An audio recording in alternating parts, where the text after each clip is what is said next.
One of my great subscribers, Andrew, on my The Chicago Life channel asked about schools, specifically Chicago public schools. So in this video, I'm going to lay that groundwork and talk about more of an overview of the 6 types of Chicago public schools when you're living in Chicago. And we're starting right now. Chicago Public Schools, which actually at the time of recording of this video here in almost October of 2022, can you believe it? We're actually now the 4th ranked as far as size, over 300,000, somewhere around the 350, 360,000 kids. Miami took over. So it is, if you're curious, New York, LA, Miami, and then we're number 4. People are leaving the state, unfortunately. So I mentioned 6. So first and foremost, you have the neighborhood school. Every area, every neighborhood in the city of Chicago, all the wonderful 77 communities, you can have your kid attend the neighborhood school. There are no application requirements. You do have to, of course, show residency. So neighborhood is number 1. Through my The Chicago Life YouTube channel, I help first-time buyers, move-up buyers, aka first-time sellers, and downsizers with their residential real estate needs. And my info is right here, by the way, Anant Deoras, AD.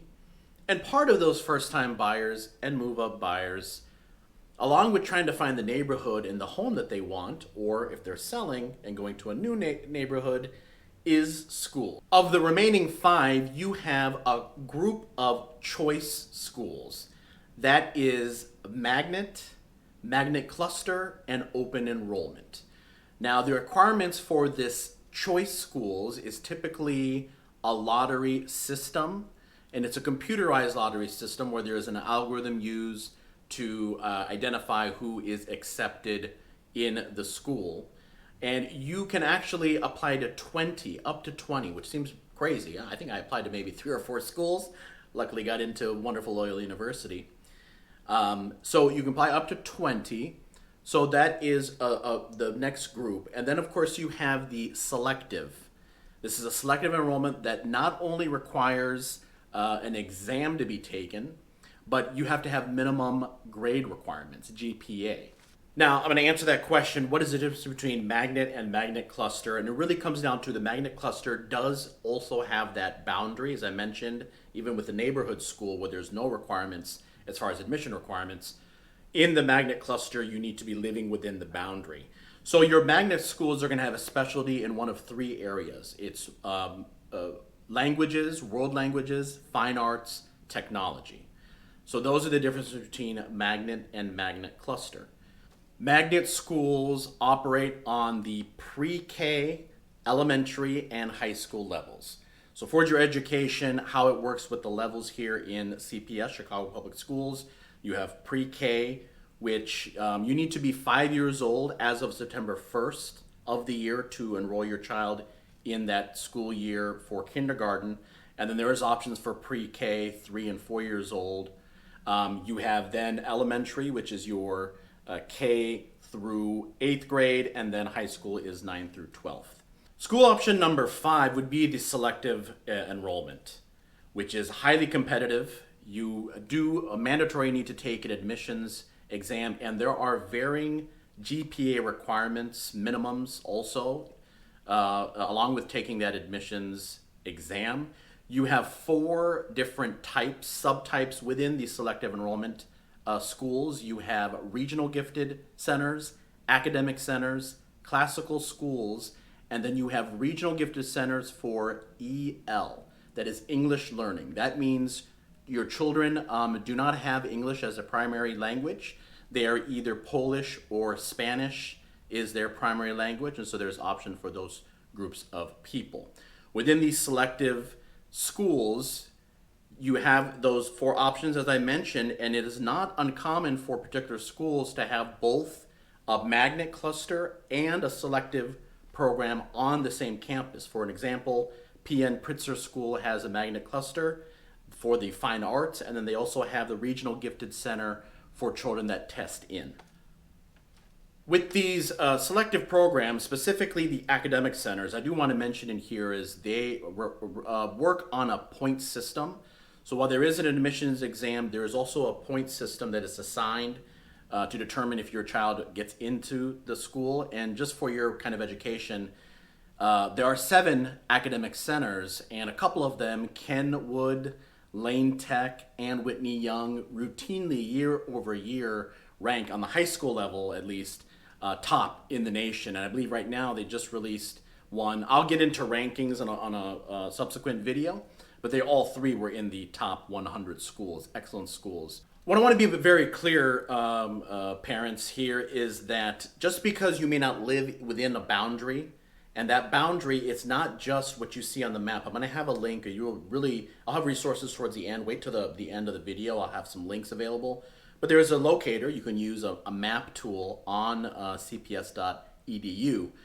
But ultimately, there's actually a number you need to call that manages just to make sure you're in the right boundary. But let's just say, for example, you're not in the boundary and you would want your child to go to a magnet cluster school, for example, okay? You're not completely out. Of course, the preference is for people that live in the boundary, and any remaining spots, while it'd be highly competitive, and again, this isn't an exam required, but that computerized algorithm, any remaining spots, your child may have an option to get in. But you also got to understand is basically the pecking order above that is sibling preference, staff preference, and then of course that proximity. Staff meaning if staff work at that particular school, they have a preference, and of course if there's a child both attending at the same time, they have a preference. So just keep that in mind. And finally, charter. And charter is a very, very interesting option. It is not technically run. A lot of those schools, folks, those 5 options that I mentioned, besides the neighborhood school, you're automatically in, you just have to show proof of residency. Options 2 through 5 are managed by the Go CPS application with a few, asterisks. But the Go CPS application is kind of the standardized application to make it easier on parents to fill out. But charter is separate. It's almost kind of like a franchisor, franchisee relationship. CPS does have some governance, but the charter has their own through the state.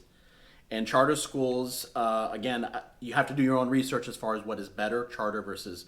But charter is, as far as education and my research, is in the cps.edu, and that's that 6th one, charter schools. And of course, they also have their own. You have to go to a specific site. As far as admissions, it's a computerized lottery. They have their own algorithm.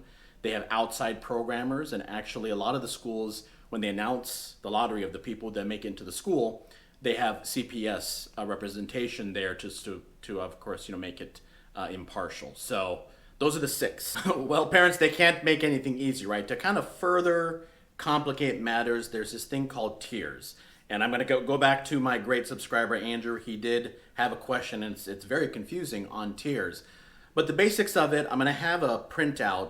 If you go below in the description, there is a PDF document that you can look for more detailed information. But in order to make a level playing field socioeconomically, Chicago is broken up into 4 tiers. So if you think about the more affluent areas, for example, the River North or Gold Coast area would be in tier 4 and tier 1. So tier 1 is a lower socioeconomic, tier 4 is the higher. I don't make these rules, I'm just giving you the information. So that is what tiers are. And it is used in determinations for those computerized lotteries, but it's for the entry level grade only, meaning students entering into kindergarten, or 9th grade. If your child is entering in anywhere outside of that, this type of tier consideration is not factored in. So I hope this helps.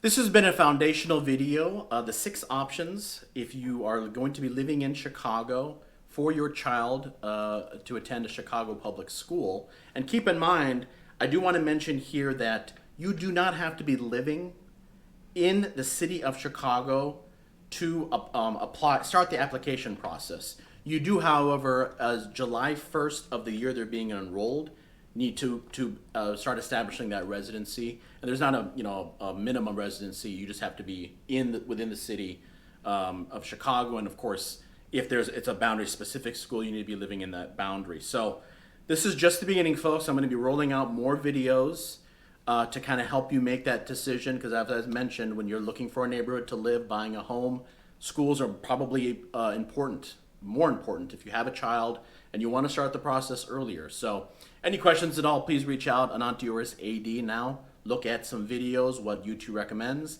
and subscribe to the channel so you can see videos that I release, including schools, every week. Take care.